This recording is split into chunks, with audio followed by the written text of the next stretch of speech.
السلام علیکم ورحمۃ اللہ وبرکاتہ۔ آج کا سبق ہے معجزہ کے بارے میں۔ محترم سامعین کرام، اللہ تعالیٰ اپنے پیغمبروں سے کبھی عادت کے خلاف ایسی باتیں ظاہر کرا دیتا ہے جن پر اللہ تعالیٰ کے سوا کسی کو قدرت نہیں ہوتی۔ دوسرے لوگ اس کے کرنے سے عاجز ہوتے ہیں۔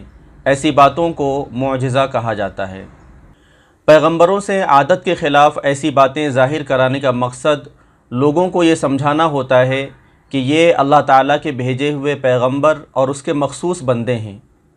پیغمبروں کے معجزات حق ہیں اور ان پر ایمان لانا ضروری ہے۔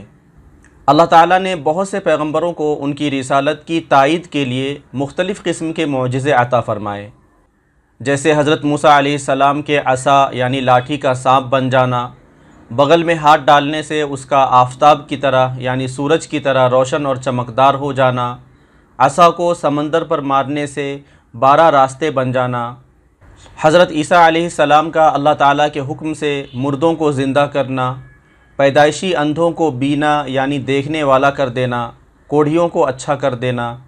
اسی طریقے سے حضرت داؤد علیہ السلام کے ہاتھ میں لوہے کا نرم ہو جانا، ان کی سریلی آواز سے پرندوں، جانوروں اور پانی وغیرہ کا ٹھہر جانا۔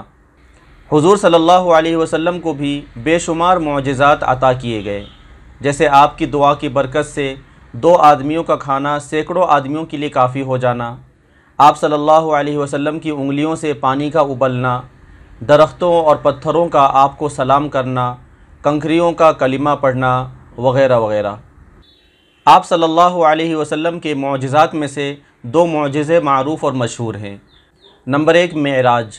اللہ تعالیٰ کے حکم سے حضور صلی اللہ علیہ وسلم رات کو بیداری کی حالت میں حضرت جبریل علیہ السلام کے ساتھ مکہ معظمہ سے بیت المقدس تک اور وہاں سے 7 آسمانوں پر اور جہاں تک اللہ تعالیٰ کو منظور تھا وہاں تک تشریف لے گئے۔ اسی رات میں جنت اور دوزخ کی سیر کی اور پھر اپنے مقام پر واپس آ گئے۔ اسی کو معراج کہتے ہیں۔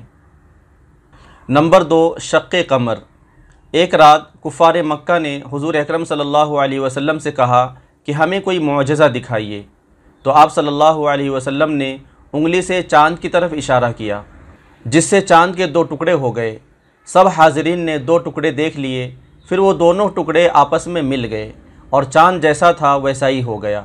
اسی کو شق قمر کا معجزہ کہتے ہیں۔ امید کرتا ہوں کہ آج کے سبق سے آپ کے علم میں اضافہ ہوا ہوگا۔ آپ سے گزارش ہے کہ اس ویڈیو کو عام کرنے میں ہمارا تعاون کریں۔ السلام علیکم ورحمۃ اللہ وبرکاتہ۔